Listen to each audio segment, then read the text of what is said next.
Success shouldn't feel this exhausting. If you're winning on paper, but burning out behind the scenes, you aren't failing. You're stuck in a psychological bottleneck called a hurdle of stop. I've been there.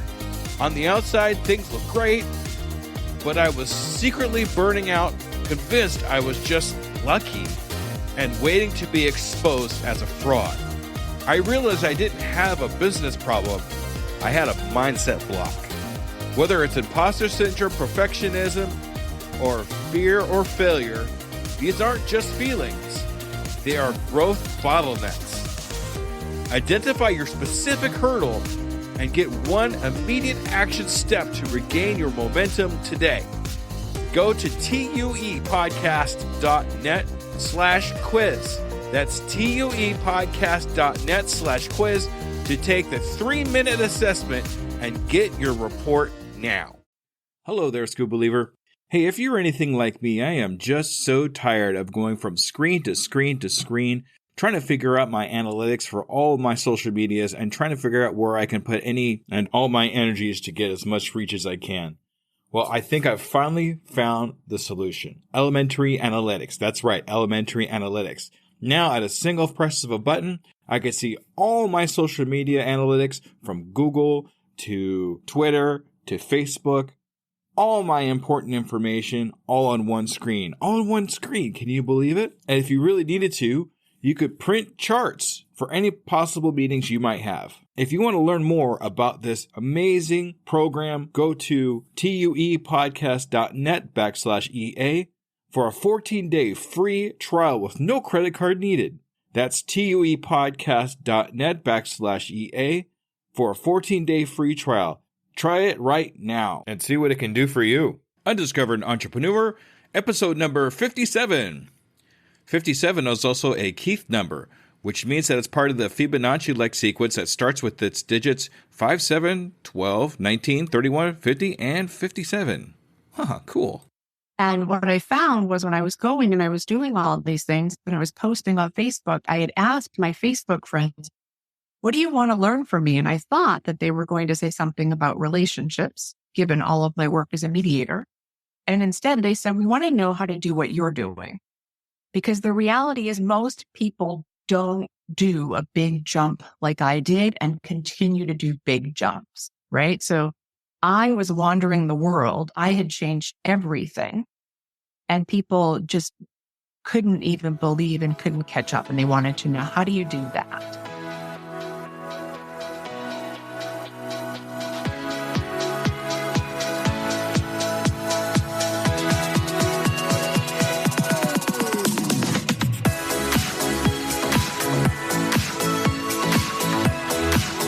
Welcome to the Undiscovered Entrepreneur, the podcast where brand new entrepreneurs come to life and could quite possibly be discovered. Join me, DJ Scoob, and the rest of the Scoob Believers as we help these new businesses become a reality. And now, away we go!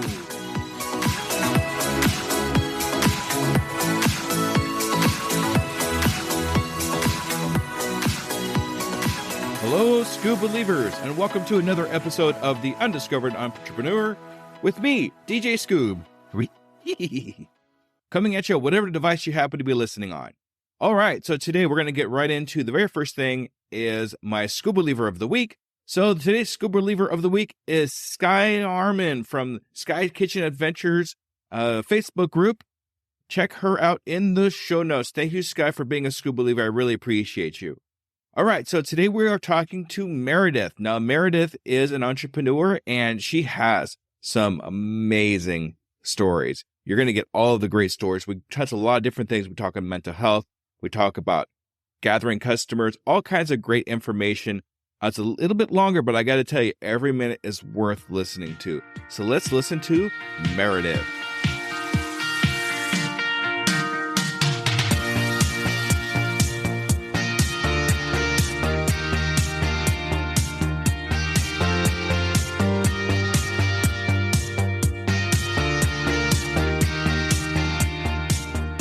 Salutations, Scoob Believers, and we are here again with another amazing, brand spanking new entrepreneur. Today we're here with Meredith. Hi, Meredith. How are you? I am doing well. Thanks for having me. Great. Great to have you on the Undiscovered Entrepreneur. Okay. So I have a really kind of semi-serious question to ask you. Okay. You ready? I'm ready. All right. Are you a school believer? Of course I am. All right. Thank you so much for being a school believer, Meredith. I really super appreciate you. Okay. I appreciate you too. All right. So I'm going to ask you just real quick here to give an idea of who you are and what your entrepreneur venture is and how long you've kind of actually been doing it for. Okay. Do you want me to tackle all three of those, or are you going to put it in the smaller content? No, Like just small- tackle all three of them. We're just going to go right through it. Okay. So I am a coach and hypnotherapist, and I help superheroes and overachievers and goal getters to stress less, do more, and have more fun in the process. I became a hypnotherapist because I survived an attempted kidnapping. And that completely changed the trajectory of my life. So I used to be a mediator in the middle of people's conflict all the time. I was a superhero. I was always running in to save other people. And ultimately, at the end of the day, I needed to save myself. And hypnotherapy, for me, hypnotherapy and coaching was a way for me to save myself. And I'm proud to offer it now to other people to help them to save themselves too. Yeah, and you find that a lot too with entrepreneurs. And I'm gonna be honest with you right up front too. I suffer from superhero syndrome for sure. I have most of my life. I've always wanted to be the one to swoop in and save the day, but they came to a point in my life where it's like, okay, I'm the superhero, but who saves the superhero when superheroes? Yes, it is a hard lesson, right? Because it is something where you can have a lot of pride in being a superhero. I have no desire to change being a superhero. It's a very powerful place to be when you get to run in and save everyone else, right? And you don't actually recognize that being a superhero is very dysfunctional until you are stuck in a place where you need saving and you realize, oh, I've got a lot of people around me who like to be saved. Or they expect me to always be the superhero and not to have needs, because I was really good at tending to everyone else's needs and tending to my needs if I admitted that I had them. And I was absolutely terrible at asking for help. That was a completely underdeveloped muscle for me. And it was something I really had to learn. Yeah, it is a hard lesson, but when you get to that point, you really have to look around and realize that there's other people out there that love you, that want to be a part of your life and be able to help you when you need help. Don't turn away from those people. Don't deflect the people that want to actually help you, because they actually want to help you. They're not just doing it because they think you're weak. They actually genuinely want to help you. Asking for help is not a weakness. No, asking for help is a strength.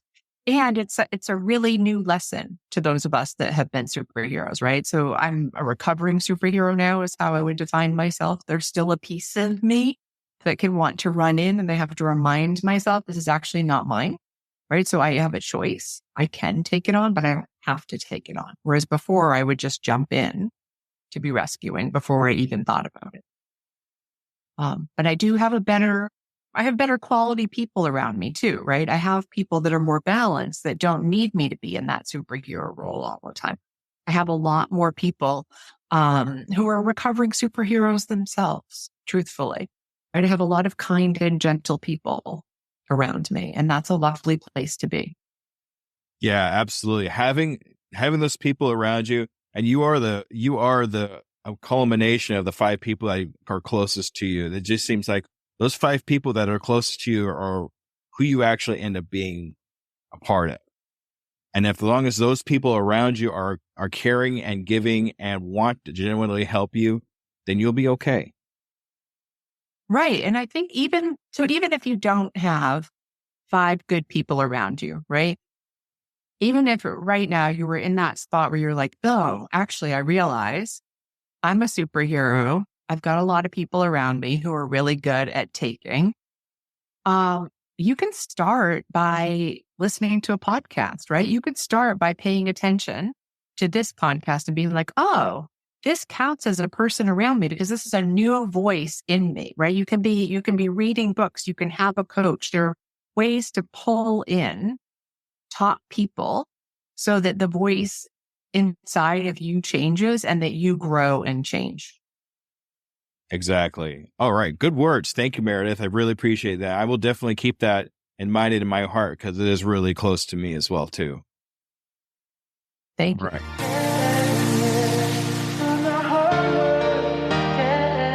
Now, I know that it seemed like a little bit of a subject, but what actually made you start your business? I don't know if you want to get into that a little bit or not, or... Sure, I'm happy to get into it. You can ask me just about any question about it, and I'm fine with it. So what happened was I needed to figure out what else I was going to do with my life. So I fought off the attempted kidnapping in 2015, and I faced off against my attacker in 2018. So little over 5 years ago, 5.5 years ago. By that point, my marriage had failed. My then husband had married a superhero. He didn't want somebody who needed rescuing herself, right? That wasn't what he had signed on. I was mediating. I was still in the middle of people's conflict doing that. And I knew I didn't want to live in Maine anymore because I couldn't get my body to reset to feeling safe. So what had happened for me with the attempted kidnapping is I had defaulted from feeling like always, oh, it'll be fine, right? Because when you're a superhero, you can run into danger because you're always believing it'll be fine. I'm going to be able to solve this. It's going to be fine, right? And I had defaulted to feeling unsafe unless proven otherwise. So I was always sort of buzzing with that unsafe feeling and still doing these things and just pretending that I didn't feel that. So 2018, when I faced off against my attacker, I got re-triggered. And after that, I did not want to be a mediator anymore either. So now I had a failed marriage. I already was planning to leave the state and I couldn't do my job anymore. The trifecta of nothing right there. But what I did have was I went to Norway 3 weeks after the trial, and I had farmed in Norway on the family farm. My great grandfather had come from Norway, and I had farmed there in my early 20s. And when I went to that family farm for a visit, I felt like I came home, and I felt like I came home to me. And they happened to have the house that is literally called great grandmother's house available for rent 3 months later. So I came back to the States. I checked in and went, no, this is where I need to be. And I contacted them and they were very happy to rent me great grandmother's house. And so I started finalizing my marriage. We were splitting personal property. As a divorce mediator, I was good at that, right? So doing that, wrapped up my business, told everyone I'm going on unpaid sabbatical for 90 days. And I left for Norway. And I went there and I wrote a memoir about my life after the attempted kidnapping. And at that point, I really just thought, okay, that I can do, right? I can hide out on a mountain overlooking a fjord in Norway. I'll write books. That's what I could do. So, but I also couldn't do any of that until Norway said yes. So I had to respect international treaties. I went and I stayed at a friend's house in Australia for a couple months. I started studying Norwegian super intensively. I started pitching my book to agents. I came back to Norway and I started learning it Norwegian super intensively in Norway for 3 months. I thought I had an agent. I thought things were going to go smoothly, but it wasn't happening fast enough. So I had to figure out something else to do. And I thought, well, OJ had Cato. Like somebody should be willing to pay a responsible person like me to stay at their place and take care of it. I should be able to find something like that. And I couldn't quite find that. But what I found was international pet sitting. So we would trade. I could stay in their place, right? And they would get free pet sitting. So it was a wash. So I spent 6 months in the United Kingdom doing that. And then a month in Greece on a little Greek island, a month in the vineyards of France. And I came back to the US in March of 2020, just before the borders shut down. So Ooh. my life completely changed as a result of that. But while I was doing this wandering, I still didn't get the agent. So I had to figure out, all right, well, what else can I do?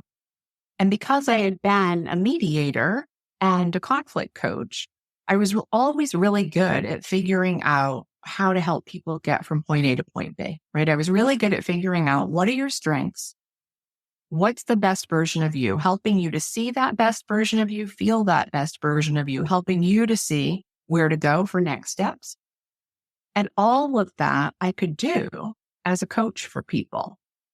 And what I found was when I was going and I was doing all of these things and I was posting on Facebook, I had asked my Facebook friends, what do you want to learn from me? And I thought that they were going to say something about relationships, given all of my work as a mediator.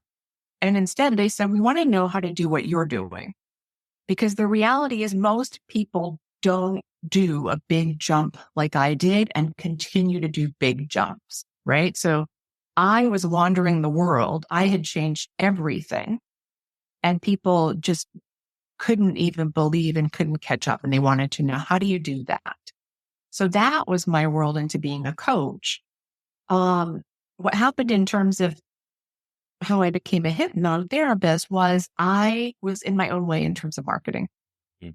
And I would have told you that, well, of course I'm in my own way in terms of marketing, right? 2 people tried to kidnap me. Like it is perfectly normal to want to hide out after that happens. However, what really it was I was also really mad at my mother. And I didn't know why I was really mad at my mother because my mother's the same mother I've always had. But our subconscious brain is formed basically age 0 to 7. But I mean, when you have trauma, it can go up higher than that, right? So you're talking about childhood. But a lot of what we do instinctively, a lot of what we do on everything we do on autopilot is our subconscious brain. So it wasn't anything to do with the attempted kidnapping. The attempted kidnapping just reinforced a belief that I had from when I was much younger. And the hypnotherapy was what helped me to heal that. And so after I experienced that, so this is wonderful. Like I want to provide this to other people because it is the fastest thing I have ever found to get you out of your own way. And I have always been an impatient person. I don't like having to do things just like by rote over and over and over again. I was not good at doing affirmations and things like that, for example, because it felt like lying. And I didn't believe that it would really work and I was going to have to do it every day.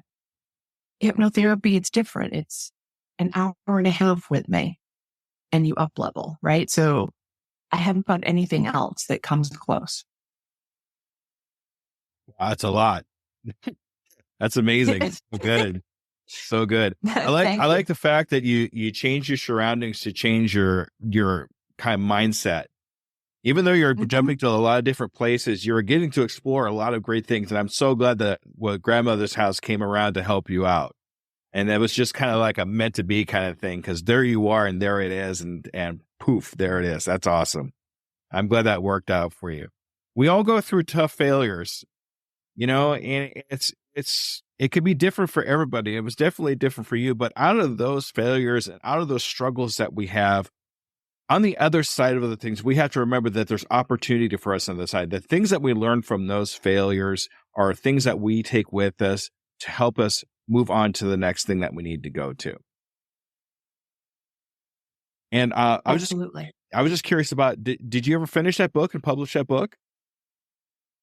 I never was able to get it published. So I did finish it and I actually did a couple workshops about it back east when I was marketing it and looking for an agent, but I was not able to find an agent. And truthfully, at this point, I would write a different book. So I had to end the book in order to be able to market the book, right? So it didn't have as happy an ending as Americans might like, because I was still in sort of that unfinished space of I'm not sure where I'm going to be, right? My life is better, and it was better, but it wasn't finished. So I was able to get a story published in Newsweek that's probably closer to what I would have for a story now. So Newsweek in 2020, at the end of 2020, they wanted a happy COVID story. There had been a lot of unhappy COVID stories, and they were looking for a COVID story with a happy ending. And so I said, I can do you better than a COVID story with a happy ending. How about I'll give you an attempted kidnapping and a COVID story with a happy ending. And they liked that. So I ended up with my own article in Newsweek. Oh, great. That's awesome. You should just write 2 books. You have the one book, have the one book up, and then end where you said, and then the new one, the next one, which really has the happy ending to it. I think that would be awesome. I agree with you. I think that it would be too. But as you know, like there's only so much time in the day. And when you're starting up a new business, right, to do that, plus writing a book and going through the marketing for that, it's a little much, but I'm not saying it won't happen in the future. But I think I want to get this business, I want to get this business on a good footing. And then I can be looking at the book to go along with that, or I can redo the previous book. I'll figure it out. Okay. What gave you the idea for the pet sitting, the international pet sitters? That's amazing. I never would have thought of that. It honestly was. I thought about O.J. Simpson and the fact that he had somebody that lived at his place and just was there to take care of things. And I thought, well, there must be something like that I could do somewhere. And I don't know how it morphed into pet sitting. I know that I had to have a pet sitter from time to time for my dog when I had gone away, when I had a dog. So I thought I probably just looked at that, and there are a couple websites available that do link pet sitters. So there was one in particular that I liked the best, but I used the other one as well. And it was just something where you would pitch it and they could pick between everyone. So you would end up having a conversation with the person in advance, right? So we would each be vetting each other. I would joke that, it helps to look like Mrs. Doubtfire. Like it helps to be older. People are like, oh, my Grammy's going to come and take care of my dog or my cat. That's great. That's exactly what I want. So, if you look at me, you're not thinking that I'm going to have wild parties, right? You're thinking, oh yeah, she's going to nurture and take care of the animal. So it worked out well. All right. That's good. You just got that little bit of advantage over most people out there. I couldn't imagine, leaving my pet to somebody that's, has a tank top on and just chewing bubble gum and has color in their hair. I was like, the babysitter from heck. So, just. I think people find what they're comfortable with. So they, there probably is a market for that too, right? There could be. One who makes people comfortable. But I do think that it helped me to be an easygoing older female, right? All right. And the other thing I wanted to talk about too is, and you really touched on a really tender subject for me too. And that's the stuff that we learn as a child, we take into our adulthood, and it becomes kind of our subconscious kind of thing. So like, can you explain a little bit more about how that works? Do you know a little bit more about that? So when you think about a child, they're trying to figure out how the world works from the moment they're born, right? They come into this world, they're blank slates, and they are figuring out, all right, who are my people? I recognize my people sort of from what I heard in utero, right? So how do I interact with these people? How do I have them understand me? So you're looking at babies that are smiling from the get-go because they're trying to have that connection with you long before they're even able to communicate verbally. They're already connecting with you and already figuring out how you work and what you need. And they're figuring out how the world works, right? If they cry, do their needs get met? Or do they not? That's it. Those are two very different worlds. I mean, the good news for parents is that if you meet your children's needs most of the time, then you're not going to do that much damage.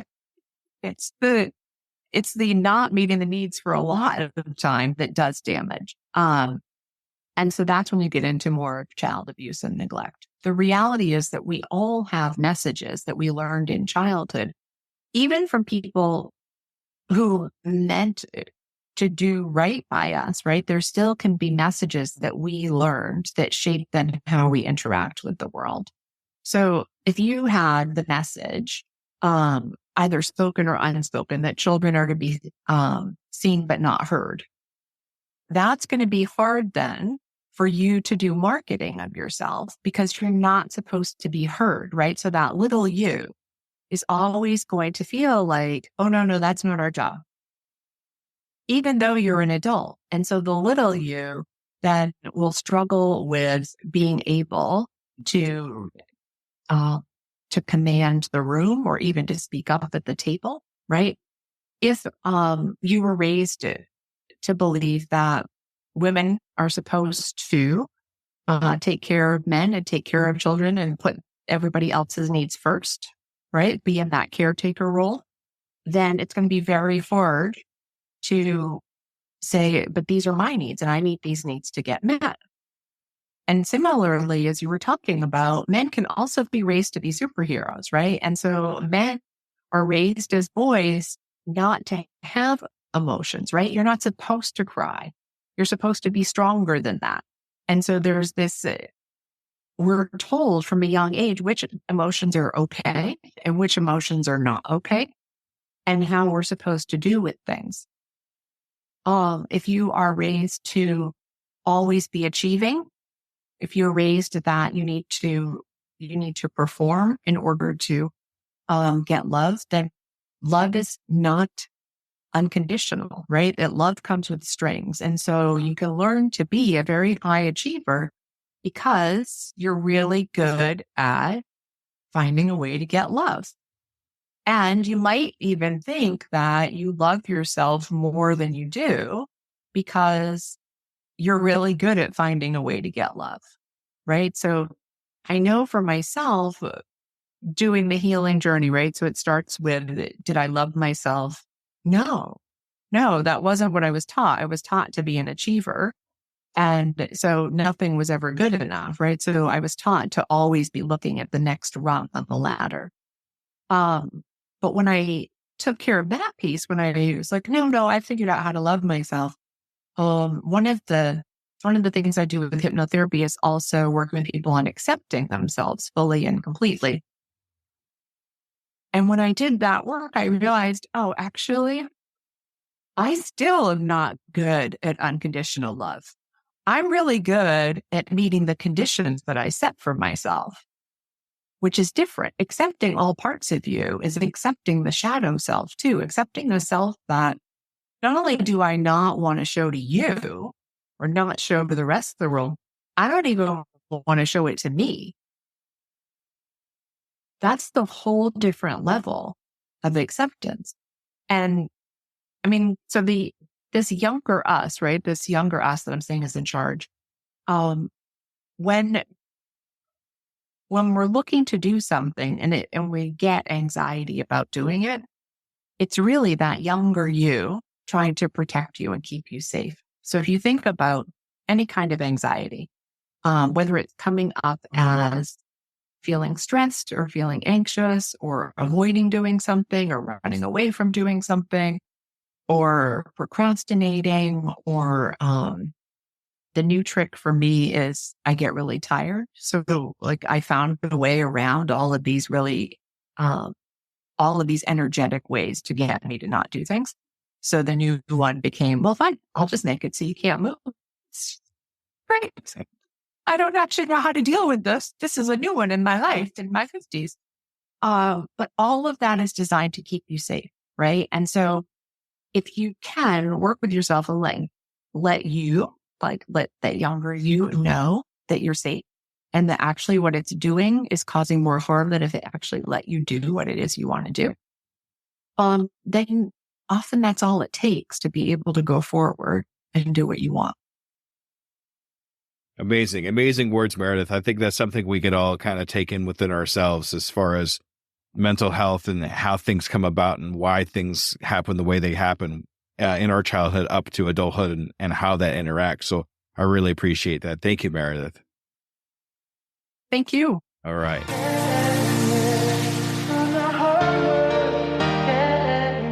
I know we talked a little bit about a few things here, but I always like to talk about pitfalls and problems getting started in our entrepreneur adventure. So when you were first getting started in your entrepreneur adventure, what were some of the pitfalls and problems that you came across?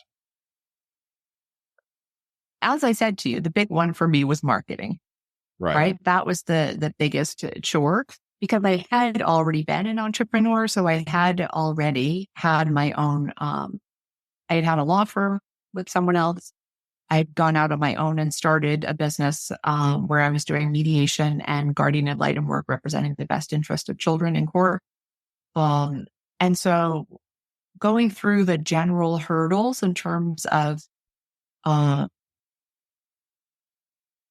don't know, knowing how to start up a business, I had that under my belt.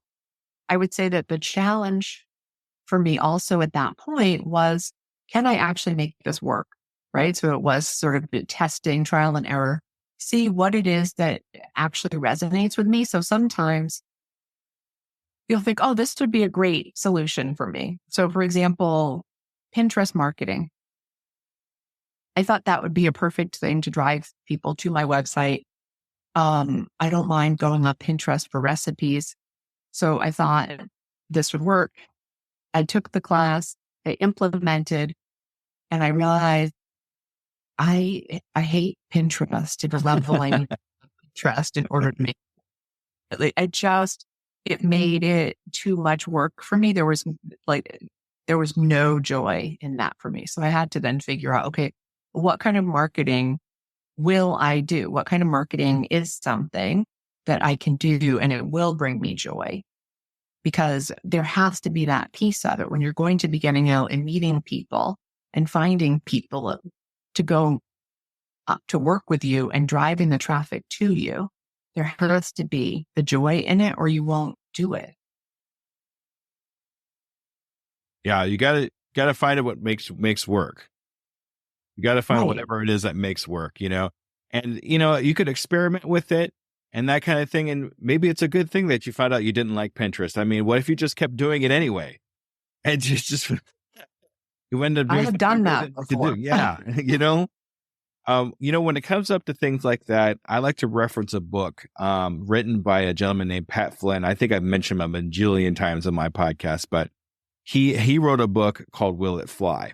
And it's basically a step-by-step blueprint process of testing out different parts of yourself and in the market before you spend too much money and time on it. So to avoid a lot of those things that you just talked about, that would actually be a great book to think about looking into. But you can never know for sure until you experiment with it a little bit. See if you actually like it or not. And then if you don't, at least you didn't get into it too far to where it's like, I want to stop everything just because it was so bad. Right. So. And I think that there's the trade-off, right? Because you have to be willing to try things and fail. And you have to be willing to fail epically and over again and still up and believe in yourself. And at the same time, you have to be willing to say, okay, this isn't working, right? So it is a balancing act on figuring out, is it working? Is it not working? Let's not take this personally that this isn't working. Let's have it be that I just need some more information, right? That it might work if I tweak it a little bit, as opposed to taking it as one more failure. Because I see a lot of people who they like the idea of being self-employed and they start out with it and they have high hope that if they build it, they will come, like Field of Dreams, right? If I build it, they will come. And it turns out that with some professions, yes, right? There are certain professions that if you build it, they really do come. But for the vast, I shouldn't say the vast majority, but probably, if you build it, they don't come unless you go knocking. they don't know you exist, right? Even if they know you exist, they don't know that they need you. And so how do you have that conversation with people so that they understand who you are and what you do and why they would even need you in the first place? Right. We can't just assume that they're going to follow us in there. They need to know who we are in the very beginning. So they know that they like us. They know that they want to follow us into whatever it is that we're going. Exactly. Yeah. And you make a good point on failure. I mean, failure is definitely the ultimate learning tool. If your mindset is set to where the failure is not throwing up your hands up in the air and saying, I'm done with this. But it's more along the lines, okay, I failed. What did I learn for this? And what can I use in those learnings onto my next thing? Do you know the acronym for fail? What? Find another? I don't know. That's pretty good. No, first attempt in learning. Okay. Yes. And whenever I think about failure, that's the first thing that goes through my head. It's my first attempt in learning something. Even though I failed it, it's something that taught me something that I could go use on to my next adventure or whatever it is that I go to. And you talk a good point about pivoting too, pivoting into something else after that failure. Okay, this doesn't work. Let's move on to this. This might be something a little bit the same, but different at the same time, where I can use those learnings into something new. So pivoting and being able to pivot is super important. It is. And I think too, I know that sometimes we get caught up in running after, sometimes we get caught up in banging our head against the wall, right? So just like, I really want this. And if I keep banging my head against the wall, eventually the wall's going to give. And it's a lot easier if you find the door. So if you can't get through the wall, and I'm not saying I haven't run at a wall before, but look for the door, right? Look for what's an easier way that I can be doing this. Some of that is, finding who knows what you need to know. So if we had this discussion a couple of years ago before I settled in Oregon, when COVID happened, I was planning to be a snowbird in between Norway and Greece. And I was looking at, am I going to live more in Norway or Greece? Am I going to set up my business in Norway or Greece? And I was starting to do my research into both places to see what was going to be a better fit for me. What was going to be a better fit for me in terms of quality of life? What was going to be a better fit for me in terms of setting up my business? I knew that to do it, I was going to need to get professional help, right? I do not speak Norwegian well enough to be filling out those forms. And even if I did, I would still want to have a professional with me who knew the lay of the land, who could help me through it, right? I don't speak Greek at all at this point. I mean, I learned a very little bit with Duolingo. And so all of that was going to be about, how do I make this work? Right. And that is a piece that we need to have when we are setting up a business. Professionals are your friends. You want to have the people that know how to do it and do it well to help you set it up. Because when you don't set it up the right way, then you end up with bigger problems later on, and nobody wants that. Yes, exactly.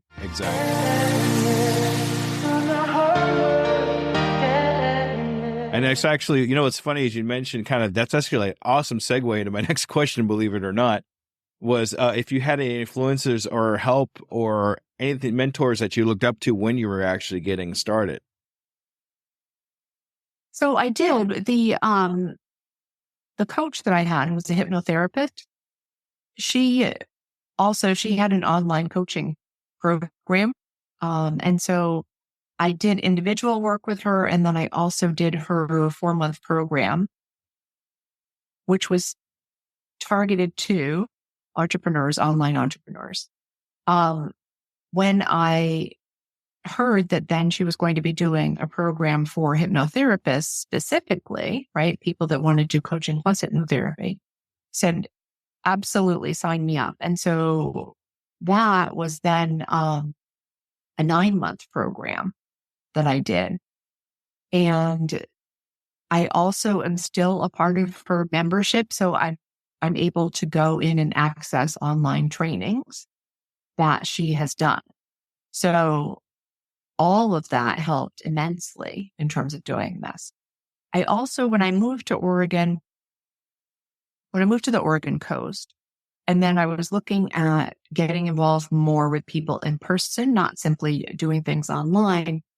I went to a networking event at the Chamber of Commerce, and I met the person who was the director of the Tillamook Small Business Development Center. And so I started talking with him. They were going to be doing a small business management series. I said, I could help with that. I could do a topic with that. And so we started talking, and then we talked more. And the more we talked, the more he was just like, you need to be my partner in this.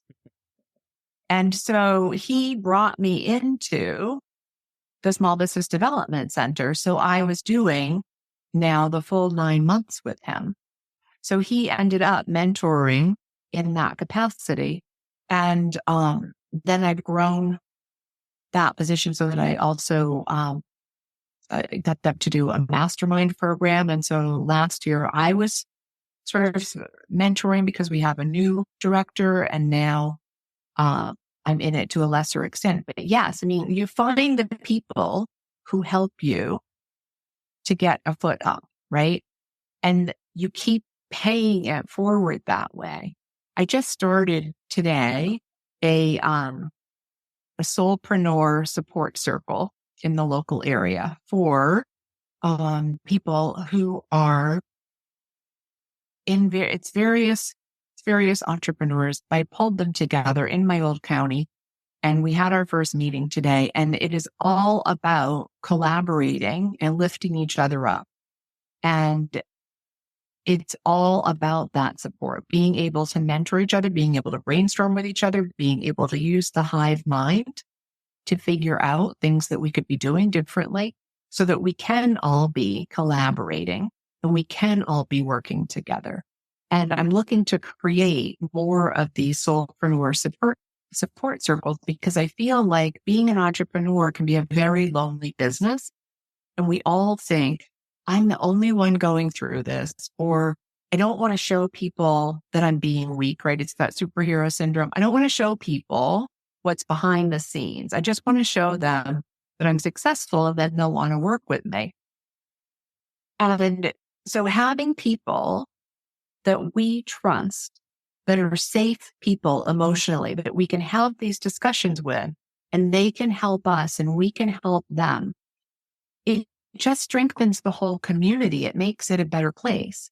And when you have those people, now instead of being surrounded by the walls, now you're surrounded by doors, because you're creating this community where everyone is opening the door for you, and you are opening the door for everyone else. And that's one of the main reasons why I even put this podcast together, to be honest with you, Meredith, is to build that community of people that is starting. I mean, there's all sorts of people starting businesses, but like you said, they all feel alone. Like this, am I the only one doing this? And why do they feel this way? Having somebody to go listen to, having somebody to reach out to, hey, can you help me with this? And have them say, sure, I won't even charge you, or whatever, being able to be there for those people to open up those doors, just like you talked about earlier. And it really makes me feel good to be able to do that for somebody. And it's nice to know that somebody will actually do that for me too, whenever I need it to. Yes. And that is the thing. It's wonderful being a podcast guest with you, right? I mean, it's an honor to be doing that. And it is opening up that door and that window for people to see that they're not alone in this. Because Exactly. we have that thing. I'm the only one who can't get it. And part of the messaging when you're buying the courses, and I've bought plenty of online courses, but you buy the online courses and they're like, and this is the secret sauce. And when you buy this sauce, everything is going to go smooth sailing from here on out, because all it took for me was this one secret sauce. I learned this secret and done. And so you get to a point where you get a bit jaded, right? Because you fall into this trap over and over and over. And you think, okay, I bought the course. I did everything. And you know what? Secret sauce didn't work for me. So it must be another person with another secret sauce. So you buy the course and you do the work. You're like, oh, this secret sauce doesn't work either. And so you go find the next person with the secret sauce. And then maybe you give up. Or maybe you keep trying, but a lot of people give up, right? A lot of people, that feeling of failure is so great that they just don't believe in themselves anymore. And they think, I just wasn't able to. I wasn't able to find the secret sauce. I didn't make it properly and I don't know how to do it. And part of the trick is to keep showing up. People need to see you. We get so much information thrown at us every single day. And when we're the ones putting it out there into the world, we think, well, of course they saw me. Like I put it out into the world. But when you think about all that you scroll past and how the algorithms don't even show you so much stuff because there's so much coming at you. There's a fire hose of it coming at you and you are just one little drop of water. The reality is that we need to touch people a lot more, right? So there are different types of people with respect to change. So some people, as soon as they hear about it, they're just like, yes, I want that. I know I want that. Here, let me sign up.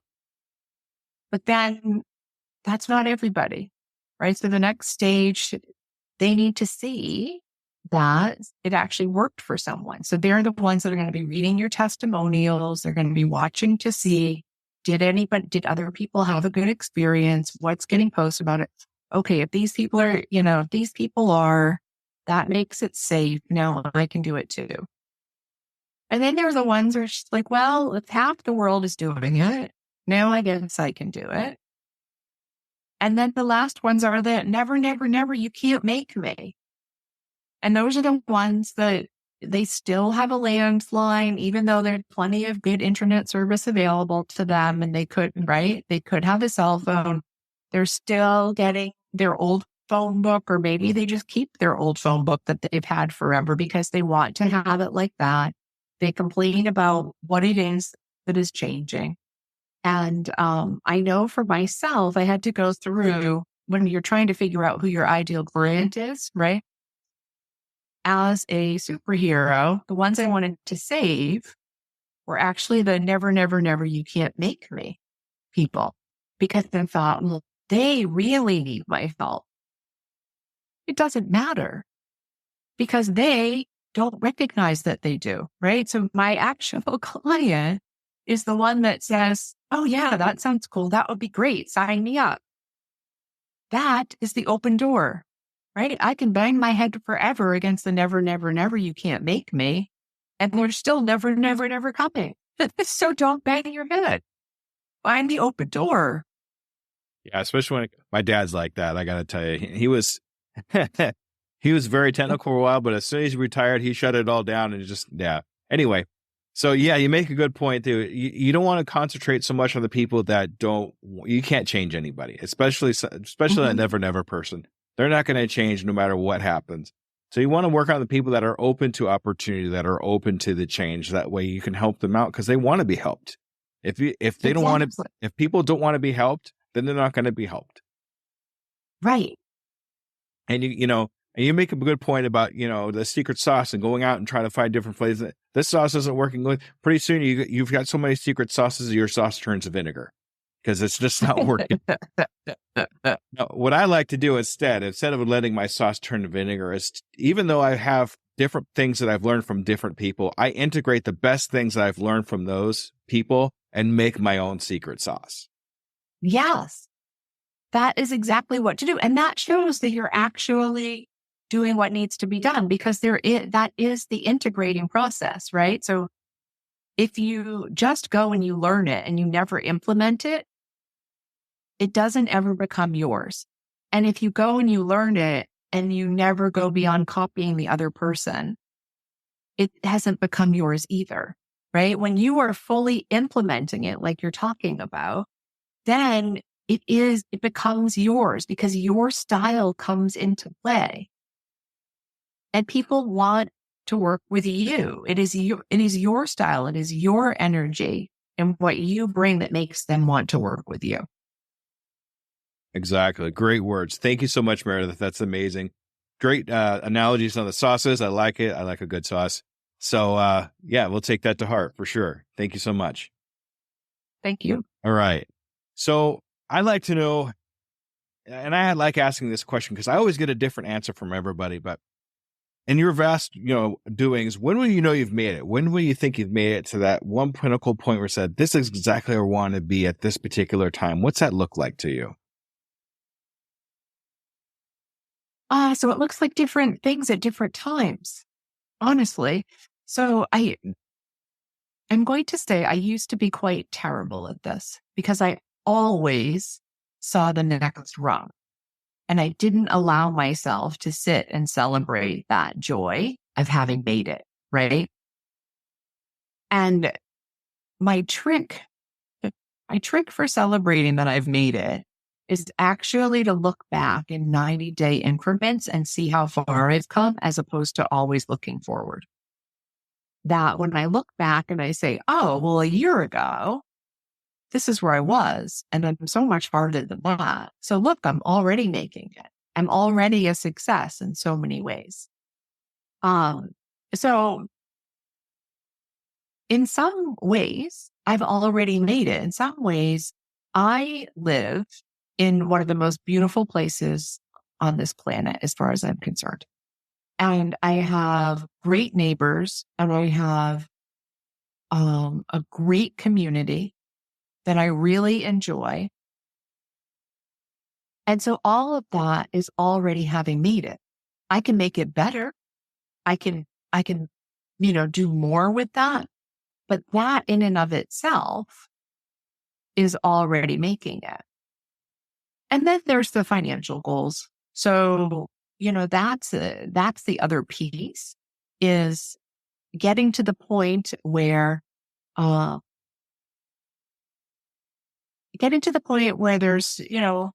the bucket that is for what I have for what I need to make every month for a minimum, then putting money away for savings and putting money away for retirement. And then honestly, what I'm looking at is still creating that life where I am living in Norway and or Greece and or Oregon, and going back to that little Greek island of Samos and checking to see if I still want to live there, and going back to Norway and seeing my family and friends. When I get to the point where I can spend summers in Norway, I will have made it. That's really the thing, is being able to be with the people that you love most on this planet. And I think that the one thing that has held me back from doing that sooner is that coming to Oregon, I met the best boyfriend on the planet. So I had the best first date of my life on July 4th of 2020. And we have had a fabulous relationship from that time forward. And so I actually don't like being apart from him. And it makes my little wandering heart stay close. It makes me not wander the world as much. And instead, we go out on little adventures nearby. So I need to, to fully be a success. It's going to involve also convincing him that he should spend the summer in Norway with me. But yeah, I think that would be for me. We'll leave the boyfriend convincing part to you, but Yeah.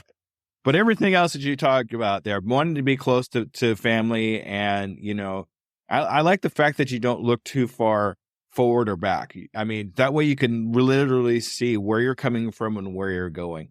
That's really important. Some people look too far and it's just, you don't really know what's going to happen in the future. And the past is already the past. So you really can't do too much about it. But what you can do is measure the growth that you've had from the past to now and see where you've been. That is it. And honestly, that was when I learned from the attempted kidnapping. So before that, I was someone always focused on the future. Like, I lived in the future. Whatever I was doing now was based on what I wanted to get to in the future. And having that event, and then the second triggering in 2018, I got a hard lesson on how little control I have over life. And that really all of our power is in the present moment. And so we can do things in the present moment that we want to then result in something in the future. But there's no guarantee that any of that will happen. And so you can make yourself quite miserable, always chasing a future that may never exist, instead of focusing on what is happening right here and right now. And similarly, like you said, past is the past. And so we carry that trauma. We can carry it in our bodies as well as in our brains, right? And so there has to be that goal of releasing it, because we want to release and let go of it. We don't want to carry it around everywhere. If it's something painful, it's much better for you to be able to literally shake it off. And so all that you can do to let go of all the baggage, right? And just be able to be here in this present moment, that will make your life a lot better. Okay, let's all remember that, Scoop Believers. That's good stuff right there. All right.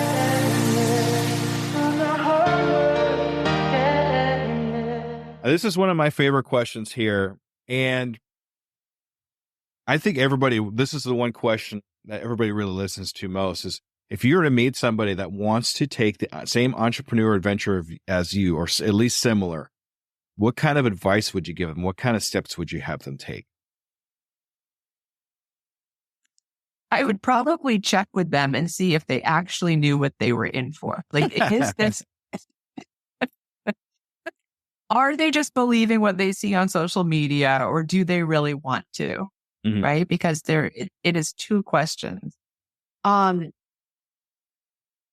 think that I would want them. So it really depends on how hardcore it is about what they wanted to do. So if they wanted to do this specific hypnotherapy I do, yes, they could do that tomorrow, right? I could give them the website for that. But if they what they wanted to do was to do what I did, which was to completely change their life because life had become untenable. I would say, first, how about we see if there's anything in life that you actually could do before we do the jump off a cliff and build your wings on the way down, because that is a lot to go through. And the piece that the piece that I don't tell, let me start with that. So because I had so much fear right after the attempted kidnapping, the first day I literally just stayed in bed. I just hugged, I hid out in bed, and my then husband took all the calls, and he got the call from the police that they had caught the attacker. And at that point, he felt safer and I still didn't. So the next day, he made me get out of bed. He made me leave the house and go and walk the dog as far as I could go. And I could only go a block, holding his hand and having the dog there. And I had to turn around. So the following day, I walked the dog without him, that same area, because it was like he cleared that space for me. And I could go there, and I made myself go a little bit further until I couldn't go any further. And then I turned around and I came back. And I did that every day, and I reclaimed my town that way by walking everywhere.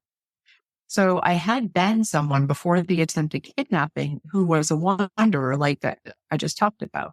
I had been someone who studied abroad in France and studied in Russia and farmed on the family farm in Norway. And after this, I could not sleep outside of my home.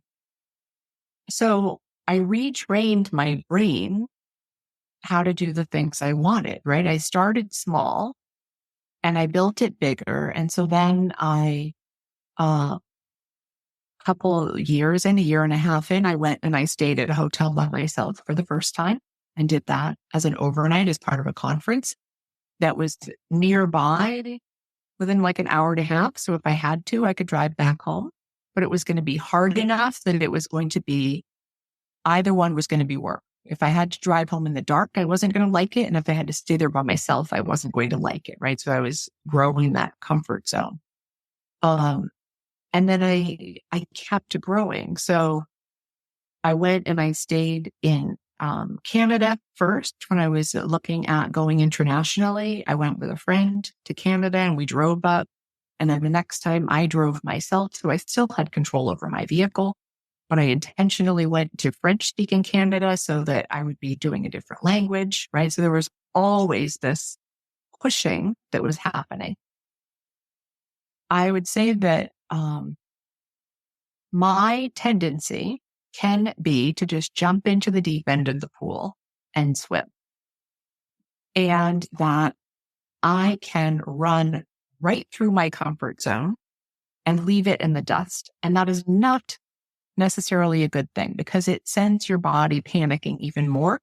And if you can do things to stretch your comfort zone as opposed to putting it into panic, you actually will help yourself to heal faster. And that is not always my strength. My strength is to get myself to do more and to, right, and to push, but I can push too hard. And so I would be cautioning people to listen to themselves, to listen to their bodies, that it's taken a long time to get to where they are, right?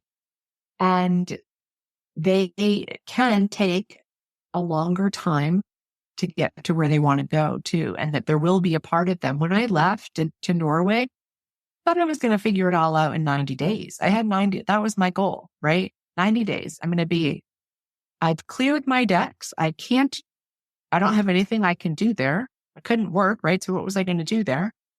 And I had wanted to write that memoir. And so I went over and I brought with me a book on writer's block and procrastination because I knew you've cleared your decks. You don't have any excuse now. It's not that you're working. It's not that you're volunteering. It's not that you're hanging out with your friends. You've got nothing. You've got all the time in the world to write a book. And so if you can't write this book, it's only because of you. So you don't have to push as hard as I have pushed myself. It's actually not good to push quite that hard. But you can be strategic and make it a lot easier for yourself too, which is, also what I do. All right. That's amazing. I think we could take that along in just about any kind of adventure that we're going to do. I mean, taking those little steps to move forward just a little bit more out of our comfort zone, a little bit more out of comfort zone. Because if you go too far, like you break a leg or something, it's just right. And that way where you stretch and you just stretch too much and you actually get yourself hurt. So taking those small steps to get out of the comfort zone is the only thing that's going to make us move forward as far as what we want to do. Exactly. And so it's taking any step, right? So if this really scares me, so I don't want to do it at all, just set the timer and do it for a minute. Because you can handle anything for a minute. Or personally for me, I hate filing. So filing is something that I delegate in my head, even when there's nobody to delegate it to. And so it does help me to set the timer because it is something that I will avoid. But if I put it for 5 minutes, I'm like, oh, it's not as bad as I thought it was. It's just that, there's this wall of resistance. So if it's something like that it's boring, it's whatever, set the timer for 5 minutes, but then also don't use that as a trick for yourself, right? So one of the things that we do as overachievers is we're like, oh, good. So now you're doing it. So keep doing it. No, because then you're lying to yourself. And who wants to keep negotiating with a liar, right? So like 5 minutes, I said you could have a break. You get to have a break. If you don't want a break, if you don't need a break, you don't have to. But the reality is, I said 5 minutes. So you can be done. That's actually some advice I give some of my coaching clients too, when it comes to, they're like, well, I don't have time to do meditation. So you have time. You could set yourself a timer for 5 minutes. And after that, decide if you have more time or not. If you can't find 5 minutes in 24 hours in a day, then there's something going on. So just set yourself for a timer for a minute, for 5 minutes, whatever it is, and take small steps as you move along, and then decide from there if you can move on from it or not. Absolutely. All right. So maybe that's how you get your book written. Just 5 minutes a day, you know. Yeah, I don't have mountains to climb right now. I literally, I would write the book and it would stress me out, and then I would go climb the mountain. Okay. All right.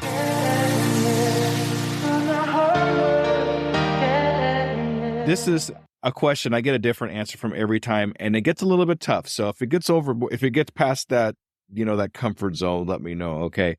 But what is the one question you wish I would have asked you, but didn't? I always miss one really good question that everybody's ready for, but I never asked that question. What is that question, Meredith? I honestly, I don't know, because I didn't come in with a preconceived notion of what it should be. Yeah, I know. That's what I said. And so I think that, I think it's an easier question if you come in with a preconceived notion of what should happen. And I've given up a lot of that. I gave up a lot of that as a mediator because I did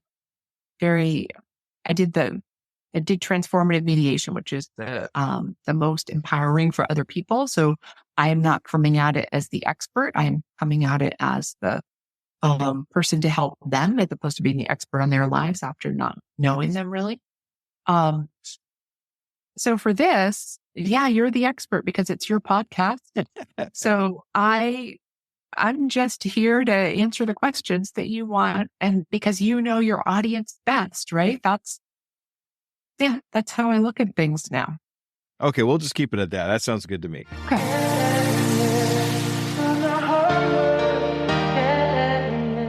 Here comes one of my favorite parts. This is getting towards the end here. So what I do with all my guests, it's to set a 6-month goal for you. So where do you see yourself and your company in the next 6 months?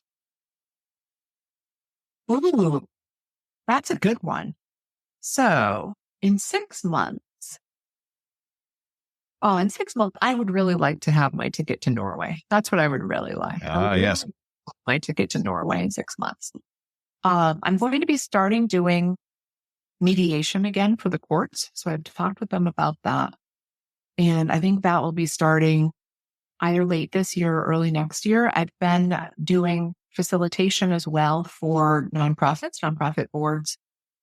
I will be building the soulpreneur circles, both in person and online. So I'm looking at, I think I'd like to have 3 or 4 of them going in person in this area, and then have a couple online as well. It's a different feel, but it's still, it's just a necessary thing in this world to have that kind of a space for people. So I'm really enjoying having that space and holding that group space for people. All right. That's amazing. That's some great goals you have. So here's what I'm going to do with you, Meredith. In 6 months, I'd like to have a follow-up interview with you. Okay. And see if you've actually reached these goals that yourself on, take a trip to Norway, get the mediation going, and see if you have the soulpreneur circles working. Oh, I won't take the trip to Norway until, say, June, July, or August, but I want to have the ticket to Norway. There you go. So they will still have snow coming down in April and May. I have no interest. Gotcha. June, July, and August. That's all right. We'll see if you have that ticket then. That sounds good to me. I'm really interested in that soulpreneur circle. I think that would be just monumental for you. So we'll follow up with you in 6 months and see if what goals we've reached for you. Is that okay? That sounds great. All right, fantastic. All right, Meredith, this is your time to shine now. I want you to go ahead and tell us about how to get a hold of you if you have any questions or we need your services. Okay? Ready, set, go. Well, thank you. Yes. So to get a hold of me, my website, just meredithlrichardson.com, MEREDITHL Richardson.com. And then you can jump onto my email list. There's free group coaching once a month on my email list. If you're in the Oregon area, then you could always come and join for a free hypno session. I have that happening at the Warrenton Library next month. Although I don't know when this airs, that probably will be a lie at that point. So yeah, I would say that's the best way to get in touch with me is through my website. All right. And people can do individual coaching and hypnotherapy with me as well. It's all spelled out there. Fantastic. Meredith, it's been an absolute pleasure to have you on the Undiscovered Entrepreneur. I have a whole page of lists of notes that I took from talking to you. So I definitely learned something. Hopefully the Scuba Believers of all there have learned something from you too. And thank you so much for what you do. Thank you so much. This has been a fabulous opportunity. I really appreciate it. And I want to hear your Scooby impression again because you haven't done it at all. Oh. Bro.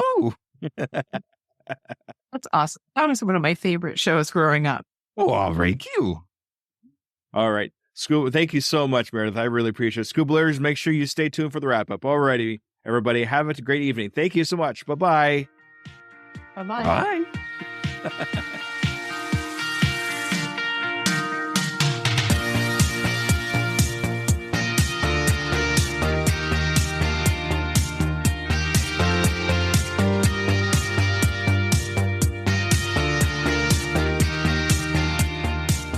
All right, ladies and gentlemen, that was Meredith. Wow, what a fantastic interview.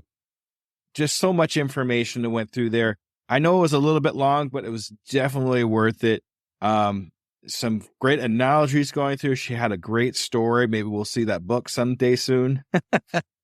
I'm really excited to follow up with her, especially on the solo entrepreneur circles that she was talking about, to see if you got, maybe I can get it on that too. So I think that would be some great. Contact me if you want to get on these solopreneur circles that she's talking about. Okay. All right. Now a little bit more about me, but I'm going to try to keep this as short as I can because you've already been listening this long. A little bit about the game show I applied for. That did not work out because they wanted a little bit of money up front to be on the show. Unfortunately, I didn't have that, so I had to decline that. But it's good to know that they wanted me to be on the show. I'm still trying to raise money for getting to PodFest. Please help me if you can. Go to my website, go to be a contributor, and really help me out if you can. I am looking for some new coaching clients. I am giving away 2 free coachings that are 2 hours long. It's about a $700 value. If you want to take advantage of that, please email me at doingittodaycoaching@gmail.com or reach out at any of my social medias, Linktree /DJ Scoob. That's linktr.ee/DJ Scoob to reach out to me on any of my social medias. All right. Also, I was looking to start a new segment in my podcast. Just a quick thing here. If you are an entrepreneur and you want to help brand new entrepreneurs with some advice, go to tuepodcast.net/advice. Give me 2 or 3 minutes of your time. Give advice to brand new entrepreneurs that you want to help out. This is a really quick way to get on my podcast and help brand new entrepreneurs. So if you want to do that, please, once again, tuepodcast.net/advice. And go into my SpeakPipe there, hit the record button, and just give me a couple minutes of advice that you'd give to a brand new entrepreneur. All right. Thank you so much. I just want to say a quick thank you to everybody out there that listens, subscribes. I really appreciate you. I couldn't do this without you. Thank you. And you all have a great evening. All right, everybody. Thank you. Bye-bye.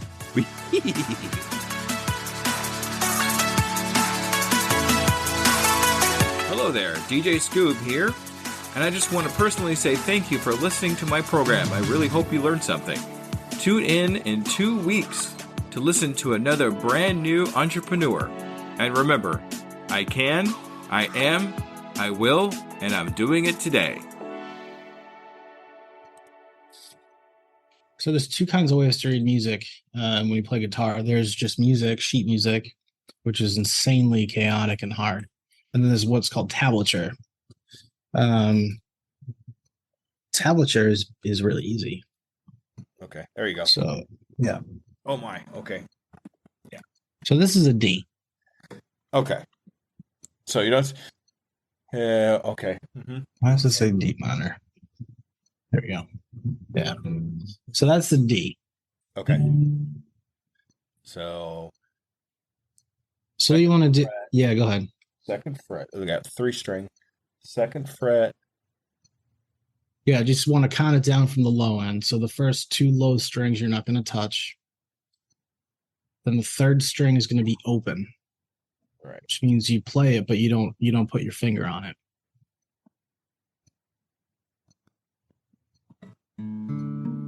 Then from there you have the triangle.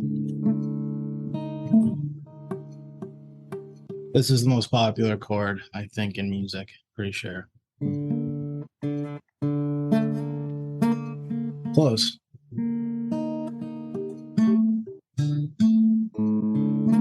Oops.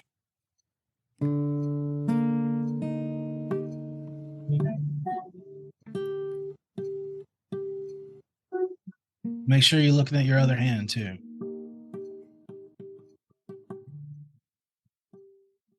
Hello, Screw Believers. Let me ask you a real quick question. How many cups of coffee have you had today? 3, 5, 7? And let me guess, you've got a Red Bull in the other hand just in case, right?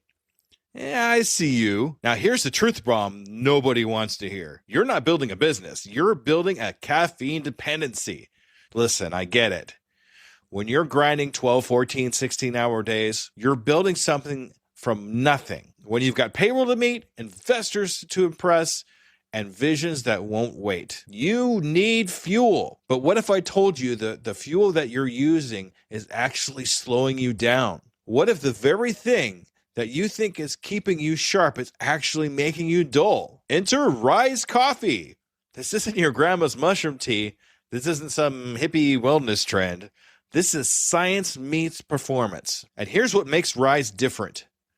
Less than half the caffeine of a regular cup of coffee. But here's the kicker.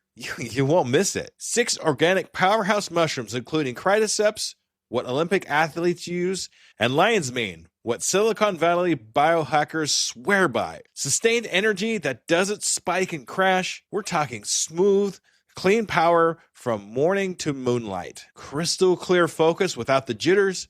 Imagine closing the deal with calm, confident mind instead of the caffeine chaos. Gut health and immune support, because what's the point of building an empire if you're too sick to enjoy it? So here's the challenge to you.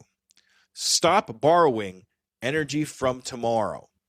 Stop running on fumes and call it a hustle. Stop wearing your caffeine addiction like a badge of honor. Real entrepreneurs optimize, real entrepreneurs adapt, real entrepreneurs win. You can't win if you're crashing at 2 p.m. while your competition is just getting started. Break the cycle. Head to risesuperfoods.com right now and use code PODNA15 for 50% off your first order. That's PODNA15 for 15% off. Try it for 30 days. If you don't feel the difference, if you don't feel sharper, calmer, more focused, more alive, then go back to your 6-a-day cup habit. But I'm telling you, we won't, because once you feel what real energy feels like, you'll never go back. Ditch the addiction, fuel your empire, and rise up. Rise Coffee, energy that builds, not burns.